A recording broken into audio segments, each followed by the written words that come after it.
हैदराबाद से लगातार इस पर सवाल उठा रहे हैं। देखिए, सीवान में जो कम्युनल राइट हुआ और उसके वीडियो सारी दुनिया ने देखे कि कौन किसके मकान पर, दुकान पर, मोटरसाइकिल पर डैमेज कर रहा है और तोड़म फाड़ी कर रहा है, वो कौन लोग हैं। उसके बाद एक 8 साल के लड़के को जिसका नाम रिजवान है, पिछले 4 दिन से 8 साल का रिजवान राजद और नीतीश कुमार की सरकार में एक 8 साल का मुसलमान लड़का रिजवान पुलिस कस्टडी में है और पुलिस के एक आला ओहदेदार ने मीडिया को झूठ कहा। मैं उनको चैलेंज कर रहा हूं कि अगर उनको पढ़ना लिखना नहीं आता है तो जो जिसको पढ़ना लिखना आता है उनसे ये पढ़वा लीजिए कि रिजवान की उम्र बर्थ सर्टिफिकेट में 8 साल की उम्र है और उसकी मां पिछले 4 दिन से रिजवान के ताल्लुक से बेचैन है। हम नीतीश कुमार से और राजद के लोगों से कहना चाह रहे हैं कि भैया, ये आपका जो सेकुलरिज्म का नाटक है हमको नहीं चाहिए। आपकी सत्ता आपको मुबारक। आप मुसलमानों को सम्मान देंगे नहीं देंगे? कैसे एक 8 साल का लड़का, उसकी मां पर क्या गुजर रही है, आप गैर जरूरी कि उसको पकड़ कर लेकर गए? 8 साल का लड़का, क्या जुल्म है ये। तो नीतीश कुमार मुख्यमंत्री से और राजद के बड़े बड़े नेता जो अपने आप को सेक्युलरिज्म का बहुत बड़ा लीडर मानते हैं, ये कहाँ गया आपका सेक्युलरिज्म अभी? और ये लोग जो बाजा बजा रहे थे, जो अपने आप को सेक्युलर कहते, सारी दुनिया को सर्टिफिकेट बांटते, अब ये गूंगे क्यों बन के बैठे हैं? अगर वहां पर किसी और की सरकार होती तो आप तो आसमान सर को उठा लेते। अब आपकी सरकार है तो रिजवान को कैसे जेल में रखा गया है? हम डिमांड करते हैं नीतीश कुमार मुख्यमंत्री से कि रिजवान को फौरन छोड़ा जाए। एक 8 साल के बच्चे को उसकी मां से खींच कर रखना, उससे जुदा कर देना, ये इंसानियत नहीं है, जुल्म है ये। सीवान हिंसा की बात की सर, तो आपको क्या लगता है कि कौन लोग हैं इसके पीछे? अरे वो तो वीडियो है, वीडियो दिखाया गया है, पूरा सोशल मीडिया पे वीडियो है, जो वहां के लोकल केबल ने दिखाया कि मोटरसाइकिल तोड़ी जा रही है, गाड़ी तोड़ी जा रही है, घर पर पत्थर फेंके जा रहे हैं। कौन है वो लोग? उनको क्यों नहीं पकड़ रहे? पकड़िए उनको। मगर एक 8 साल का लड़का रिजवान, बेचारे एक 8 साल के लड़के को आप उसकी मां से जुदा कर दिए। ये कौन सी आपकी सरकार है? कौन सी आप इंसानियत है? कहे का गवर्नेंस हो रहा है वहां पर? सर, कल आपने ज्ञानवापी पे बड़ी अच्छे तरीके से बोला है, लेकिन आज महबूबा मुफ्ती ने कहा है कि court ruling on Gyanvapi despite places of worship act will lead to rabble rousing and create a communal atmosphere which ironically plays into BJP's agenda. It is a sorry state of affairs that courts don't follow their own rulings. बड़ी एक बात कही है, courts are not following their own rulings. नहीं, मैं जो कल कहा था मैं उस पर आज भी कायम हूँ। अब कोई और क्या कह रहा है उस पर मैं कोई तबसरा नहीं कर सकता। मुफ्ती साहिबा ने एक और बात कही है सर, उन्होंने इशारों में बोला कि गुलाम नबी आज़ाद जो हैं बीजेपी के एजेंडे पे काम कर रहे हैं। अब वो कौन बीजेपी के एजेंडे पे काम कर रहा है नहीं मालूम, मगर ये बात तो सच है कि महबूबा मुफ्ती की पार्टी बीजेपी के साथ सरकार बनाई थी ना सर, हाँ। हम देखिए, ऐसा है ना कि जब नहीं है तो दूध के धुले हो जाते हैं, तो प्रॉब्लम है वो। सर, सेंट्रल विस्टा बनाया गया, इतना बढ़िया से उसका उद्घाटन हुआ, इतना अच्छा काम हो रहा है। आप लोगों ने बीच में आप और तेलंगाना सरकार ने बीच में ये कौन सा नया पैंतरा है सर कि बिल्डिंग का नाम ये रखा जाए, वो रखा जाए? मुझे अफसोस इस बात का है कि आपको इस तरह सवाल करना पड़ रहा है कि पैंतरा क्या है ये। भाई, जो भारत रत्ना है, जिसने भारत को संविधान दिया है, संविधान बनाया है, जो मेरे ख्याल से इस देश का अब तक के बहुत बड़ा लीडर है, गांधी से बड़ा लीडर है वो, और उसका नाम बाबा साहेब अम्बेडकर है। हमारी पार्टी ने भी तेलंगाना असेंबली में उस रेजोल्यूशन को सपोर्ट किया है और हम केंद्र सरकार से ये अपील करते हैं कि जो नई पार्लियामेंट की बिल्डिंग बनाई जा रही है उसका नाम बाबा साहेब अम्बेडकर के नाम से रखा जाए, क्योंकि जब संविधान, जो पार्लियामेंट चलती है ना, तो वो तो संविधान से ही चलती है। वो तो उसको बोलते हैं कि ये सबसे बड़ी पंचायत है, डेमोक्रेसी का वो सबसे बड़ा सेंटर है। तो वहाँ पर उस बिल्डिंग का, नई बिल्डिंग का नाम बाबा साहेब अम्बेडकर के नाम पे रखना चाहिए। बल्कि मैं तो तेलंगाना के मुख्यमंत्री का शुक्रिया भी अदा करता हूँ कि उन्होंने इस तरह का रेजोल्यूशन तेलंगाना की विधानसभा में पास किया। और हम उम्मीद करते हैं कि तेलंगाना की सरकार भी जो नई सेक्रेटेरिएट की बिल्डिंग बन रही है उसका भी नाम हम सीएम से ये अपील करते हैं कि वो बाबा साहेब अम्बेडकर के नाम से उसको रख दिया जाए, नए सेक्रेटेरिएट की बिल्डिंग को। नहीं सर, इस पे पॉलिटिक्स क्यों हो रहा है? क्यों रखना चाहिए, नाम क्यों देना चाहिए? नहीं, आपको तकलीफ क्या है? अम्बेडकर के नाम से आपको इतनी तकलीफ क्यों हो रही है? नहीं सर, नाम से तकलीफ नहीं है। आप कई मसलों पे नाम चेंज करने, रास्ते का नाम चेंज करना, इसका नाम चेंज करने पे आप मुखालफत करते रहे, तो ये नाम की राजनीति करने का जरूरत क्या है? देखिए, नाम चेंज तो नहीं हो रहा है ना, नाम रखा जा रहा है। नाम चेंज किसका हो रहा है? नाम तो है ही नहीं वहां पर।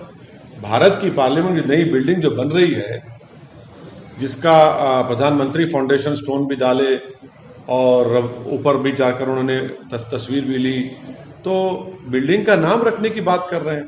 कमलनाथ है सर, मध्य प्रदेश के पूर्व मुख्यमंत्री मालवा का दौरा कर रहे हैं, एक मंदिर में जाते हैं, तो सवाल किया जाता है सॉफ्ट हिंदुत्व के ऊपर, तो उनका जवाब था कि क्या हिंदुत्व का ठेका बीजेपी ने ले रखा। सॉफ्ट हिंदुत्व पे सवाल था, कांग्रेस के सॉफ्ट हिंदुत्व पे बोलते हैं कि हिंदुत्व का ठेका बीजेपी ने ले रखा। आप इस पर कैसे रिएक्ट करते हैं? नहीं, मैं कमलनाथ साहब की सच्चाई की तारीफ करता हूं। उन्होंने ये कहकर बतला दिया कि वो भी हिंदुत्व की आइडियोलॉजी पर ही चलते हैं। तो अच्छा हुआ ना कि दिल की बात जो छुपी हुई थी उनके जबान पे आ ही गई। तो अंग्रेजी में उसको कहते हैं फ्रॉइडन स्लिप। तो उन्होंने बोल ही दिए, वो इकरार कर लिए कि वो उनकी पार्टी हिंदुत्व की आइडियोलॉजी जिसको सावरकर ने अपनी किताब में लिखा था उस पर वो चलते हैं। सर, मदरसों का जो सर्वे हो रहा है उत्तर प्रदेश में बदस्तूर जारी है, आप लोगों के विरोध और एतराज के बावजूद ठीक उसी तरह जारी है जिस तरह से बुलडोजर आसाम में बुलडोजर चला मदरसे। नहीं, मेरी पार्टी का स्टैंड ये है कि वो सर्वे गलत है। सर्वे एक टारगेटेड सर्वे है मुस्लिम समुदाय के खिलाफ। अगर सर्वे होना तो प्राइवेट स्कूल का होना चाहिए, मिशनरी स्कूल्स का होना चाहिए, गवर्नमेंट के स्कूल का होना चाहिए, सबका आरएसएस के स्कूलों का होना चाहिए। आप सिर्फ एक समुदाय के अनएडेड मदरसों का सर्वे कर रहे हैं, तो ये टारगेटेड सर्वे है। मेरा मानना ये गलत है। ये सर, आपने इसी जगह पर हमसे बात करते हुए, मुखातिब होते हुए हमसे हमको बोला था कि चाइना के साथ आपने अंदेशा जताया था कि चाइना के साथ जंग हो सकती है। अब तो डिसएंगेजमेंट हो रहा है सर गोगरा और हॉट स्प्रिंग में।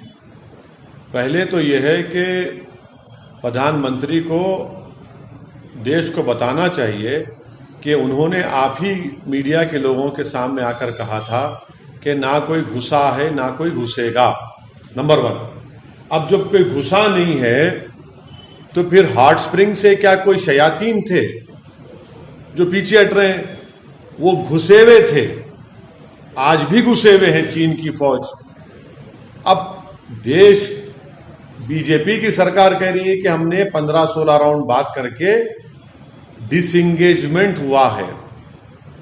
अब देश को बताना पड़ेगा कि डिसएंगेजमेंट और डी एस्केलेशन के माने क्या होते हैं, और देश को ये भी बताना पड़ेगा कि चीन ये कह रहा है कि हम नहीं घुसे, वो उल्टा भारत पर इल्जाम लगा रहा है, झूठा इल्जाम।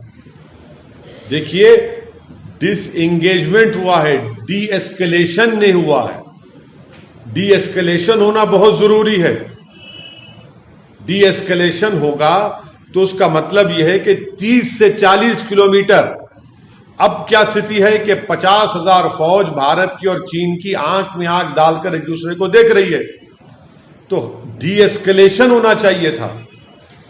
और ये झूठ बीजेपी और प्रधानमंत्री ने कहा, वो देश को झूठ साबित हुआ कि कुछ घुसा ही नहीं है। वो घुसे हुए, आज भी घुसे हुए हैं। और सबसे महत्वपूर्ण और अहम बात यह है, तो क्या हमारे लिए डेमचौक और डेप्सांग हम क्या छोड़ देंगे उसको चीन के लिए? डेमचौक और डेप्सांग के कब हटेगा बताइए? हमारे लिए तो बहुत इंपॉर्टेंट है। और ये क्या हम चीन के आगे क्यों झुक रहे हैं? हमको चीन के आगे झुकने की जरूरत नहीं है, ये हमारी जमीन है, भारत की जमीन है। तो ये इस बात को समझने की जरूरत है कि डिसएंगेजमेंट में और डी एस्केलेशन में जमीन आसमान का फर्क है। सर, चाइना के राष्ट्रपति और हमारे प्रधानमंत्री दोनों एक समिट में, इंटरनेशनल समिट में आमने सामने होंगे, दोनों के बीच में बातचीत तो अगर बातचीत होगी तो इसका ये मतलब निकाल सकते, और मैं ये कह रहा हूं कि इसका मतलब यही निकलेगा कि देश के प्रधानमंत्री ने भारत का वो जो इलाका डेप्सांग और डेमचौक का है वो चीन के हवाले कर दिया, चीन से डरकर उनसे हवाले कर दिया। जब तक पीएलए चीन की फौज डेप्सांग और डेमचौक में रहेगी, प्रधानमंत्री को नहीं मिलना चाहिए, क्योंकि प्रधानमंत्री ने देश को कहा था कोई घुसा नहीं है, तो वो तो घुसे हुए। जब सिचुएशन नॉर्मल नहीं है तो क्या हम उनसे मिलकर क्या हम उसको कर लेंगे? और याद रखिए, प्रधानमंत्री बार बार प्रधानमंत्री हो, रक्षा मंत्री सब ये कह रहे हैं, इंक्लूडिंग एक्सटर्नल अफेयर मिनिस्टर, कि स्टेटस को एंटी रेस्टोर होना चाहिए। क्या स्टेटस को एंटी रेस्टोर हो रहा है? अगर प्रधानमंत्री को नहीं मिलना चाहिए, मेरी राय है कि प्रधानमंत्री को नहीं मिलना चाहिए जब तक के डेप्सांग और डेमचौक से चीन की फौज नहीं हटेगी और डी एस्केलेशन नहीं होगा। डी एस्केलेशन जरूरी है, डिसएंगेजमेंट नहीं है। पर इस मुद्दे का हल तो सर दो राष्ट्र प्रमुखों को मिलकर, अगर वो लोग इंटरनेशनल प्लेटफॉर्म 18 मरतबा भारत के प्रधानमंत्री चीन से मिले हैं। आखिर ऐसी क्या मोहब्बत है, प्रधानमंत्री क्यों मिलना चाह रहे हैं उनसे, चीन के जो शी जिनपिंग से क्या दोस्ती है भाई उनसे?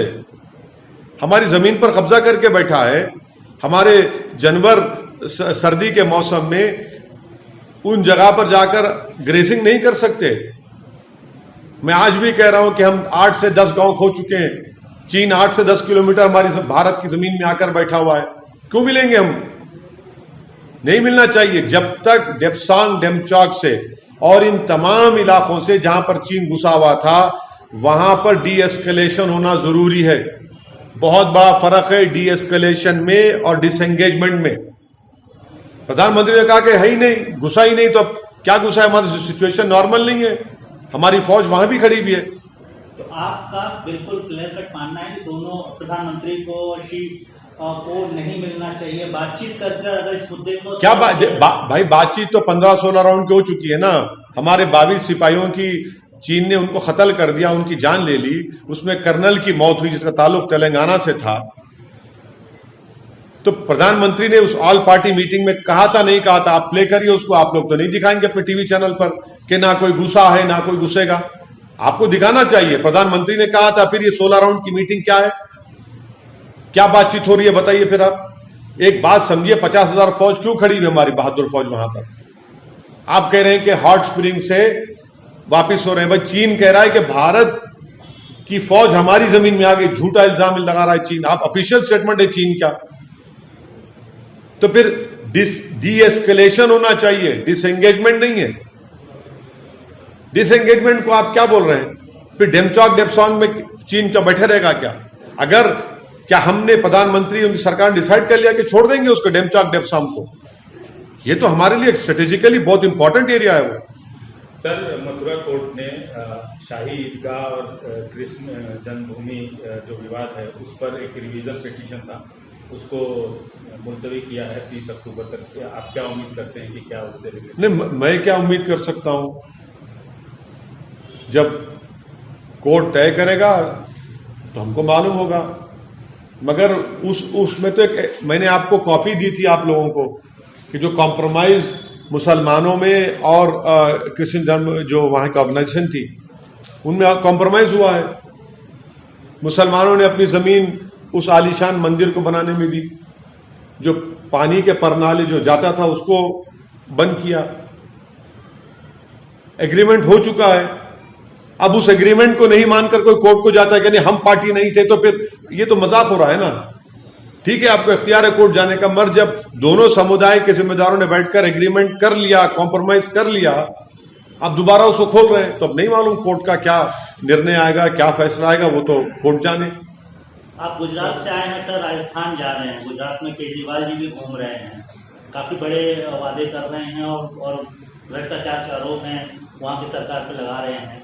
आपका एक्सपीरियंस क्या है और राजस्थान के लिए क्या प्लान है आपका? नहीं, राजस्थान तो हम पहले से भी जा रहे हैं, वहाँ हमने अपना संगठन बना दिया है और वहाँ पर पार्टी को मजबूत करने के लिए जनता से मुलाकात है हमारी। कल भी हम 2 दिन राजस्थान में रहेंगे।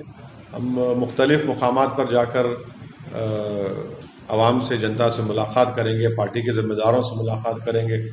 कल शाम में एक हमारी एक पब्लिक मीटिंग भी है छोटी सी, तो उसमें भी हम करेंगे। कोशिश कर रहे हैं। राजस्थान में तो 23 नवंबर दिसंबर में चुनाव होंगे, तो उसकी तैयारी के सिलसिले में जा रहे हैं। गुजरात में तो हम पूरी तैयारी के साथ लड़ रहे हैं। अब रहा सवाल के दिल्ली के मुख्यमंत्री का, जब दिल्ली में इतना बड़ा दंगा हुआ तो मुख्यमंत्री राजघाट पर जाकर मौन व्रत पर बैठ गए, कुछ नहीं बोले, उसको जिक्र ही नहीं किया उस पर। सर, आपके विरोधी हाँ, बिल्कुल करेंगे। राजस्थान में कंटेस्ट कर इलेक्शन की तैयारी सिलसिले में जा रहा हूँ। आपके विरोधी यही कह रहे हैं कि आप पैन इंडिया जो अपनी पार्टी को वो स्ट्रेंथन करना नहीं है, वो दरअसल बीजेपी को मदद करना है। हाँ देखिए, हमारी ही सरकार ने 8 साल के रिजवान को पकड़ा। हम ही मुख्यमंत्री है ना, हम ही मुख्यमंत्री हैं बिहार के। 8 साल के रिजवान को पकड़ लिया। अब बताइए आप, इस पर कौन बोलेगा? अच्छा, ये जो इतना बड़ा ऑर्डर आया कल का, ये तमाम जो लोग हमको गाली देते, ये गूंगे क्यों हो चुके हैं भैया? कौन लोग सर? अरे बहुत से लोग हैं, स्पेसिफाई करिए। अरे बहुत से लोग हैं भाई, जो हम पर उंगलियां उठाते हैं। हम चुनाव लड़ते हैं तो हम पर गालियां दी जाती हैं। जो भाजपा को के साथ सत्ता में रहकर मुख्यमंत्री बनते और जैसा उनको छोड़ देते, उनको आप कहते हैं कि वाह, ये तो आसमान से उतरा हुआ फरिश्ता है। और हम गुनाहगार, हम तो हमेशा हम ही गुनाहगार हैं। शुक्रवार के तिरंगा यात्रा का आयोजन है सर, उसके बारे में थोड़ा बता दें। तो मस्जिद अबू बकर के पास हम नमाज जुमा वहाँ पढ़ेंगे। सब हमारे पार्टी के MLAs, पूरे कॉरपोरेटर, जिम्मेदार, और वहाँ से हम लोग एक मोटरसाइकिल रैली निकालेंगे, तिरंगा रैली, और तीगल कुंटे तक जाएंगे। और तीगल कुंटे के पास एक पब्लिक मीटिंग होगी। ये हम लोग उस दिन, क्योंकि हैदराबाद उस वक्त का स्टेट भारत से उसका इंटीग्रेशन हुआ था, इंटीग्रेट हो गया भारत के साथ। वो जब आज़ादी मिली थी 47 में, तो 48 में ये हुआ। तो इसलिए उसके इंटीग्रेशन के, नेशनल इंटीग्रेशन के तौर पर उस दिन को मना रहे हैं, और इसीलिए हम निकल रहे हैं और एक रैली की शक्ल में जाएंगे। और फिर दूसरे दिन तेलंगाना स्टेट गवर्नमेंट की तरफ से जो ऑफिशियल फंक्शन होगा, उसमें भी हम लोग तमाम के तमाम हमारे पार्टी के MLAs, मैं, MLCs, उस प्रोग्राम में भी हम शिरकत करेंगे। Cultural ministry, union cultural ministry भी प्रोग्राम ऑर्गेनाइज कर रही है। होम मिनिस्टर उसमें पार्टिसिपेट करेगा, यूनियन होम मिनिस्टर, उसमें भी आप जाएंगे, उसमें शिरकत होगी। क्योंकि आप हैदराबाद के सांसद हैं। हाँ, भारत सरकार तो अभी लिबरेशन डे है, लिबरेशन डे नहीं, हमारे लिए वो इंटीग्रेशन का डे है। और आप आइए उस दिन, मैं आपको उन लोगों को जवाब दूंगा जो उसको लिबरेशन कहते हैं, और भारत के एक बहुत बड़े फ्रीडम फाइटर, बहुत बड़े हम माने उनका जो खद है बहुत बड़ा। उन्होंने क्या कहा था उस दिन के बारे में, आप सुन लीजिए। मतलब आप सेंट्रल गवर्नमेंट के प्रोग्राम में पार्टिसिपेट? नहीं, सेंट्रल गवर्नमेंट के प्रोग्राम में जाए नहीं, स्टेट गवर्नमेंट के प्रोग्राम में तो हम जा रहे हैं, जो मुख्यमंत्री रख रहे हैं। अब सेंट्रल गवर्नमेंट वाले तो कोई बात ही नहीं किए। बुलाए तो जाएंगे सर। नहीं भाई, कोई आप लोग या आप लोग उनके अगर ऑफिशियल एमिसरी बने हैं तो अलग बात है। आप लोग तो नहीं है ना, आपको इनवाइट नहीं आया? अभी तक तो नहीं आया। 17 तारीख को सर प्रधानमंत्री जी का बर्थडे भी होता है। हाँ, प्रधानमंत्री नहीं, अब आप बोलेंगे कि हम लोग सब खड़े होकर सिंग करें कि happy birthday to you prime minister. आप बोलिए, जन्मदिन है सर। अब आप कल बोलेंगे केक काट क्यों नहीं काटे, और आप नेशनलिस्ट नहीं है। ये क्या बात है भाई? सुनिए मेरी बात, मेरा मानना यह है, मैं अपनी कभी बर्थडे नहीं मनाया हूं, नंबर 1। और मैं उस चीजों को मानता भी नहीं हूं जो मेरी परवरिश हुई है। तीसरी बात यह कि किसी भी पॉलिटिशियन को अपनी बर्थडे नहीं मनाना चाहिए। अरे भाई, देश की जनता धूप में खड़े होकर, भूखे रहकर, मासूम बच्चों को गोद में लेकर महिला वोट डालती है आपको, क्या क्या नहीं करती है, फिर आपकी बर्थडे मनाई जाए? ये आप नहीं, सुनिए, हम को बोलना चाह रहे हैं। हम सब पॉलिटिशियन से ये कह रहे हैं, हमारी बात को पसंद नहीं है कि मत करिए, वो करते हैं तो उनका इख्तियार है। हमारा मानना ये है कि भाई कब तक सिर्फ हम अपनी ही तारीफ करते रहेंगे? अरे हमारी माँ ने हमको पैदा किया, उसकी सेवा करो, उसको मानो, मगर हर साल आप वही अरे जन्मदिन आता है, हैप्पी बर्थडे, अरे आप छोड़िए ना। वो जाते तो हैं सर, पर हमेशा अपनी माँ। भाई मैं किसी के बारे में नहीं कह रहा हूं, यही तो परेशानी है आपको।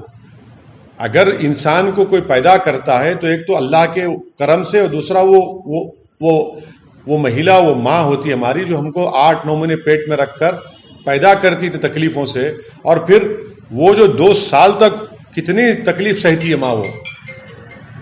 इसीलिए हमारा मानना यह है कि जन्नत अगर है तो माँ के पैरों के नीचे है। और मैं कभी अपनी सालगिरह नहीं मनाया, ना कभी मनाऊंगा। मैं हमेशा अपने लोगों को कहता हूं कि भाई मत आइए मेरे पास चीजें लेकर, मुझे पसंद नहीं है चीजें। अवाम ने हमको इतना बड़ा मुकाम दिया, अवाम ने इज्जत दी, मोहब्बत दी, इससे बढ़ के और क्या चाहिए? ये कल्चर बन जा रहा है बहुत ज्यादा। ये कल्चर ठीक नहीं है हमारी डेमोक्रेसी के लिए कि अरे भाई आप कोई घर में करना है करिए ना, पब्लिक क्यों करे आपके लिए? पब्लिक को क्यों तकलीफ दे रहे हैं आप? सेलिब्रिटी स्टेटस मिल रहा है सर पॉलिटिशियन को, क्या सेलिब्रिटी बन रहा है? कहे का सेलिब्रिटी? आप अवाम के खादिम होते हैं, आप अवाम की खिदमत करना आपका काम है। आप उसको छोड़कर लाइए केक काटिए, क्या है ये? उत्तर प्रदेश की बहुत बड़ी पॉलिटिशियन है बहन सुश्री मायावती, देखिए अपना बिल्कुल वो मनाती हैं, और हम दुआ करते हैं अल्लाह से कि अल्लाह बहन जी को सेहत दे, बहन जी की पार्टी और मजबूत हो जाए उत्तर प्रदेश में, क्योंकि वो पार्टी अगर कमजोर होगी तो दलितों का बहुत बड़ा नुकसान होगा। सर आपने अभी बर्थडे मनाने की, हाँ मैं मेरी राय है, मेरी राय नहीं देखिए भाई, आप ये क्यों नहीं कहते कि मोदी जी भी बर्थडे मनाते? आप बहन जी पे क्यों चले गए? आप ये क्यों नहीं कहते कि कांग्रेस के बड़े बड़े नेता भी बर्थडे मनाते हैं? आपका अटैक एक दलित नेता पर क्यों हो गया, मुझे समझ में नहीं आया। बड़े कांग्रेस कई नेताएं हैं ना, शिवसेना के लीडर्स हैं, कहाँ के सब तो केक काटते हैं, मगर आपकी नजर सिर्फ चले गई एक दलित नेता पे जो भारत के सबसे बड़े प्रदेश की मुख्यमंत्री बनी कई मर्तबा। हम तो उनकी सेहत के लिए, और उनकी पार्टी इतनी कमजोर जो आज हो गई है, वो कमजोर ना रहे। उत्तर प्रदेश के दलितों को बहुत बड़ी जरूरत है वो, और वो हम उम्मीद करते हैं कि वो मेहनत करेंगे और वो मजबूत होंगे। Sir, PFI and other organizations said Ganwar verdict will lead to violence. How do you see this? Whatever I have told you, my dear friend Sumit, I still stand by it. I will, what I have to speak about my party, I have told about it. I have said that this verdict will lead to that is what I have said, and I stand by it. So, sir, and this Karnataka government using Yogi model, bulldozer model to demolish illegal construction. So, how do you see that? Well, Karnataka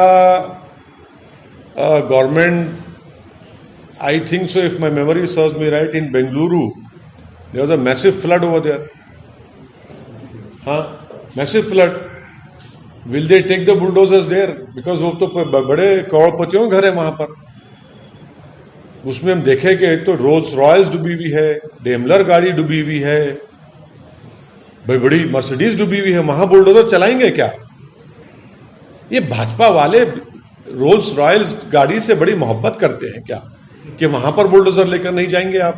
और एक गरीब का घर जिसमें 2 motorcycle आती है, एक छोटी सी मारुति आती है, उसके घर को तोड़कर आप बड़ा अपने आप को बहादुर समझते हैं।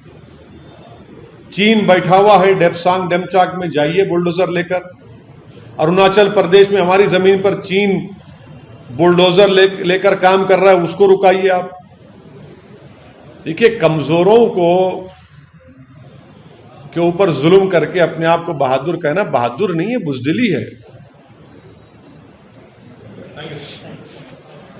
इलेक्ट्रिसिटी पूछना है नहीं पूछना? अप टू यू, मैं फोर्स नहीं करो, इम्पोज नहीं करो। सर तेलंगाना असेंबली में एक और रेजोल्यूशन आज पास हुआ है, गवर्नमेंट यूनियन के अलावा, और वो है कि इलेक्ट्रिसिटी रिफॉर्म्स बिल जो सेंट्रल गवर्नमेंट ला रही है, तेलंगाना चीफ मिनिस्टर ने भी कहा है कि इसको वापस लेना चाहिए और विड्रॉ करना चाहिए। आज असेंबली में उसको रेजोल्यूशन। सबसे पहली बात तो यह है कि क्या भाजपा जो पावर में है दिल्ली में, देश के प्रधानमंत्री नरेंद्र मोदी की सरकार ने किसानों के एजिटेशन में नहीं कहा था कि इसको वापस लिया जाएगा? नंबर 1 पॉइंट, आपने ये कहा था कि इसको वापस लिया जाएगा। दूसरा ये कि आप एक बात को समझिए कि बिजली जो है वो एक लग्जरी नहीं, एक राइट है। लग्जरी नहीं, एक राइट है। तीसरा ये है कि तेलंगाना की खास तौर से हमारे वजीर आला के चंद्रशेखर राव ने जो बिजली की पैदावार यहां पर की है, उससे किसानों को बहुत बड़ा फायदा हुआ। उससे तेलंगाना में स्टेट की फूड सिक्योरिटी में इजाफा हुआ है। अब ये जो नया बिल लाया गया, माने जो पेश किया गया है पार्लियामेंट में, जिसको अब स्टैंडिंग कमेटी के हवाले किया गया है, वो देखिए यूनियन गवर्नमेंट तय करेगा रेट्स कितने होंगे। अब मैं आपको मिसाल दे रहा हूं, तेलंगाना में 2018-19 में 1 यूनिट की कीमत 6 रुपये 5 पैसे है। तो यहां की तेलंगाना की सरकार ने इंडस्ट्रीज को चार्ज किया 7 रुपये 50 पैसे और स्मॉल कंज्यूमर को उसको दे रहे हैं 1 रुपया 45 पैसे में। तो देश के प्रधानमंत्री गरीबों को फायदा हो रहा है तो क्यों खिलाफ हो रहे हैं उसके? देश के प्रधानमंत्री को इंडस्ट्रीज से पैसा लेकर उनको हाई चार्ज करके आप गरीबों को दे रहे हैं ना। 6 रुपये 5 पैसे पर यूनिट तेलंगाना में कॉस्ट है सप्लाई का 2018-19 का। उसको इंडस्ट्रीज को 7 रुपये 50 पैसे यूनिट, स्मॉल कंज्यूमर को 1 रुपया 45 पैसे पर यूनिट पे दिया जा रहा है। तो भाई ये क्यों कर रहे हैं? ये इंडस्ट्रीज को क्यों फायदा पहुंचाना चाहते हैं बीजेपी वाले? गरीबों को नुकसान क्यों पहुंचाना चाहते हैं आप? हम जानते हैं कि जिनके एयरक्राफ्ट में प्रधानमंत्री फिरते हैं वो तो पावर किंग बने हुए हैं। अब सुन लीजिए दूसरी बात ये सुन लीजिए कि तेलंगाना में 2018-19 में तेलंगाना की सरकार ने सब्सिडी दी है फार्मर्स को, मुझे लंबा जवाब है, 3,705 करोड़ रुपए 2018-19 में। रिवाइज एस्टिमेट 19-20 का था 5,984 करोड़। 2021 में हुआ 7,587 करोड़। अरे भाई, ये जब तेलंगाना की सरकार दे पा रही है तो फिर आपको तकलीफ क्यों हो रही है? भाई, तेलंगाना की सरकार इनको दे रही है और उससे फार्मर्स को, गरीबों को, और यहां पर आप तमाम लोगों के घर यहां पर हैं, इसमें से हार्डली आप लोग 1-2-3 लोग हैदराबाद के होंगे। आप बताइए कि बिजली कभी गई होगी, बारिश हुई तो, मगर साहब लोड शेडिंग होती है 5-5 घंटे की, 4-4 घंटे की नहीं होती है ना। तो तेलंगाना को, अच्छा, तेलंगाना 99% अपने एनर्जी रिक्वायरमेंट को मीट कर रहा है, हाँ। अब उसके बावजूद भी अब आप देख रहे हैं कि तेलंगाना का जो एग्रीगेट टेक्निकल कमर्शियल लॉसेज है, जो डिस्ट्रीब्यूशन कंपनियों को पैसे नहीं मिले, वो खाली 10% पर था और यूपी में 20% है। उसका जिम्मेदार कौन है बताइए आप? तो इसीलिए हम कह रहे हैं कि इससे बिजली जो गरीबों को तेलंगाना में जो सरकार दे रही है कम पैसों में, वो कीमतें बढ़ जाएंगी और इससे बहुत बड़ा नुकसान होगा। और आप याद रखिए कि बिजली अगर कीमती हो जाएगी तो कॉस्ट ऑफ लिविंग भी बढ़ जाएगा। अब भाई कभी फायदा तो हो रहा है ना गरीबों का, बिजली है। इंडस्ट्री, यहां पर नुकसान क्या है? इसीलिए हम कह रहे हैं कि हम अपील करते हैं कि भाजपा सरकार से कि वो इंडस्ट्रीज के लिए ना करें काम, इंडस्ट्रियलिस्ट के लिए ना करें काम, बल्कि गरीब किसान के लिए, गरीबों के लिए इस बिल को वो स्टैंडिंग कमेटी से ही वापस ले खत्म कर दें उसको। सर, सरकार का कहना है कि इलेक्ट्रिसिटी रिफॉर्म की जरूरत है और कहीं भी किसी भी राज्य को सब्सिडी देने से नहीं रोका गया है बिल में। आप सुनिए, आपको हम उसका जवाब दे देते हैं। आप ये कह रहे हैं कि तेलंगाना की सरकार, जो हमने आपके सामने डेटा ये रखा है कि provided a subsidy of 3,705 crores through Transco in 2018-19 और 2021 में 7,587 करोड़ हो गया है। ये बिल ये कह रहा है कि पड़ोसी स्टेट की एक टीम आकर चेक करेगी। अरे तुम क्यों चेक करोगे भाई? आप होते कौन है पड़ोसी से आके यहां पर देखने के लिए? ट्रांसपेरेंसी। अरे ट्रांसपेरेंसी मैं कर रहा हूं ना। 2003 का जो एक्ट था, 2003 का जो एक्ट था वो क्या था उसको देखने की जरूरत है। 2003 के एक्ट में स्टेट्स को इंपॉर्टेंट पावर्स दिए गए थे to protect vulnerable consumers and ensure a fair pricing policy. अरे भाई जब तेलंगाना में दे सक रहे हैं, आप क्यों पेनलाइज करना चाह रहे हैं? भाई अगर किसी गरीब को, आशीष साहब, ₹1.45 पर यूनिट मिल रहा है, क्या भाजपा और नरेंद्र मोदी ये चाहते हैं कि उनको ₹7.50 पे एक यूनिट मिले? आप बताइए किसका नुकसान होगा इसमें? भाई तेलंगाना में वो है, स्ट्रेंथ है, फाइनेंशियल स्ट्रेंथ है, वो कर रहे हैं और यहां पर इंडस्ट्रीज भी फैल रही हैं। सर खजाना खाली हो रहा है सर सब्सिडीज में। भाई आपको लग रहा है वो खजाना जनता का है, वो किसी एक प्राइम मिनिस्टर का, चीफ मिनिस्टर का नहीं है। वो खजाना है तो गरीबों के लिए फायदा पहुंचाने के लिए, और होना भी चाहिए, क्यों नहीं, किसानों के लिए चाहिए। आपको मालूम कि तेलंगाना में सुसाइड जो होता था वो सुसाइड कम हो गए फार्मर्स के लिए। भाई इतनी क्रॉप की पैदावार हो रही है तेलंगाना में, देखिए जाकर आप कितना हो रहा है। सर आप अभी तारीफ कर रहे हैं इलेक्ट्रिसिटी पर इस सरकार की, लेकिन कल आपके एक विधायक ने सवाल उठाया इलेक्ट्रिसिटी को लेकर ही और सीएम से हल्की माइल्ड नोक-झोंक भी हुई थी। क्या हुआ था मेरे को नहीं मालूम क्या हुआ था। वही पावर लोड शेडिंग। हाँ, लोड शेडिंग ने, देखिए जो ट्रांसको वालों से, जो उनके सीएमडी रघुमार रेड्डी हैं, उनसे हमारा तो रोज का झगड़ा चलता मेरा उनसे, क्योंकि कई जगहों पर स्टाफ की जरूरत है। तो नए आपने जोन बना दिए, मैंने डिवीजन बना दिए, तो वहां पर जो इमीडिएटली स्टाफ आना चाहिए वो कह रहे हैं कि रिक्रूटमेंट हो रहा है, फिर कोई एग्जाम का कुछ गड़बड़ हो गई, तो वो उस पर बातचीत कर रहे हैं। मगर टैरिफ के ऊपर उन्होंने कहा था क्या? टैरिफ पर नहीं कहा। तो उसको जो ये जो वीकनेसेस हैं वो तो उनको दूर किया जा सकता है आराम से।